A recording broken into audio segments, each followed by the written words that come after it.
All right. And then Monday Night Football just wrapped up a couple hours ago. The not as recently as Game 3 of the World Series, but Yeah, Game 3 of the World Series damn near was playing while we were doing this yeah, it's still going podcast. on actually. Washington travels to Arrowhead and gets smacked 28-7. Pat Mahomes 3 touchdowns, 2 picks. Pacheco was the leading rusher with 58 yards, but went out with an injury. Marcus Mariota just turns into a pumpkin anytime he has to start for meaningful games. Terry Terry McLaurin, McLaurin Debo came back. Samuel come back. Yeah, kind of a okay game, 3 for 54.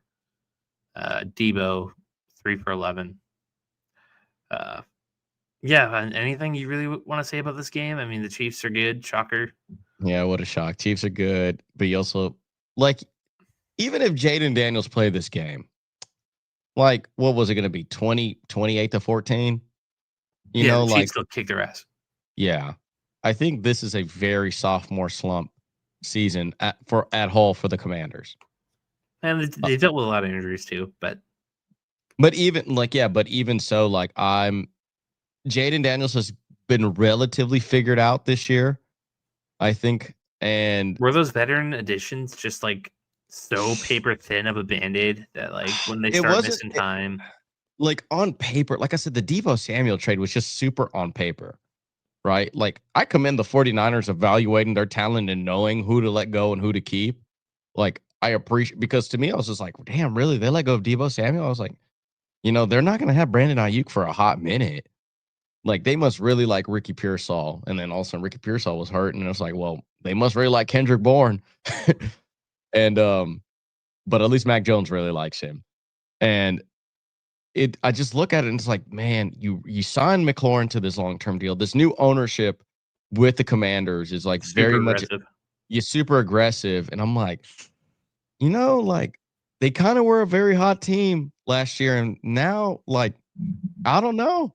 I don't know if they are like kind of the second best team by default in the NFC East, but they're I kind of predicted that Jaden Daniels was going to have a sophomore slump season. I do kind of think that he was relatively a 1-2 trick pony.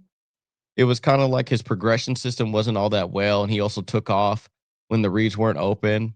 I mean, I kind of saw the same thing with RG3, right? RG3 sophomore. Now, granted, his knee was the big Exploded. determining Yep. was the big determining factor on that, but also not adapting to that situation too. And a lot of people kind of realize like, oh, after 1 to 2 progression reads, he takes off. He doesn't make a third or a fourth. The same thing kind of has been the same for Jaden Daniels. And it's this I do not know how the Commanders long term feel about Terry. Terry's only on 3 years, which is good. That means it's a team friendly contract and also a very tradable contract. I do think Terry McLaurin is a very good wide receiver in this league. And that could be if you can't get AJ Brown, why not? Right? Like how if you're the Commanders, how would you feel about letting go of him? But at this point, like I don't know, like how much do you think that this season was injuries more than like, oh, we're just so paper thin. And what do you Mm-hmm. do when you're so paper thin? You acquire draft picks and you acquire assets so you can move around and acquire more talent. It's going to last you a little longer. Um, so how wide open do you think this Washington Commanders window is? And I'm not quite sure. Based on Philly, 0. Like, honestly. And then also put this way, if Dallas gets a head coach that knows how to coach a defense, low key, that and the Giants are Jackson scary. Dart keeps making improvements. Malik Neighbors comes back. I'm telling you, like this Commanders team is kind of like also, I mean, they're on thin ice.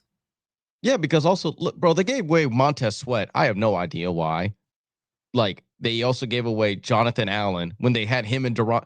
That defensive line was so good. I understand moving around Chase, what's his name? Chase That Young. went Chase Young, but like the other three were elite and really good together. I do not understand why they gave him away to the Bears when Montez Sweat just wanted a long-term contract. That was his only unrest, which he got anyway with the Bears, and he would have gotten with the Commanders.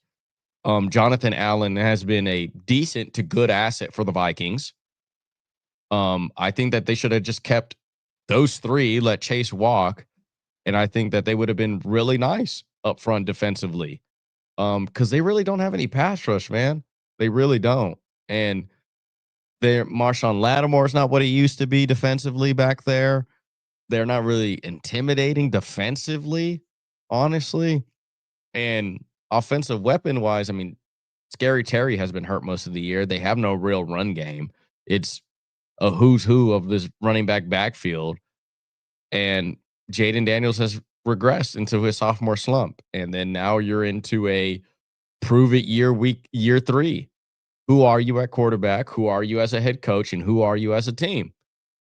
And I think that if you want to trade for Terry McLaurin, you're going to overpay this year. I think that's just, you're going to probably have to give up a first. I do not think he's a first. I think he has that talent, but you're also like getting him on. He's not going to be as, you're getting 1.5 elite years out of him. Maybe. Right. Where I would rather get AJ Brown, where I know I can get like 2 to 3 years of elite playmaking ability.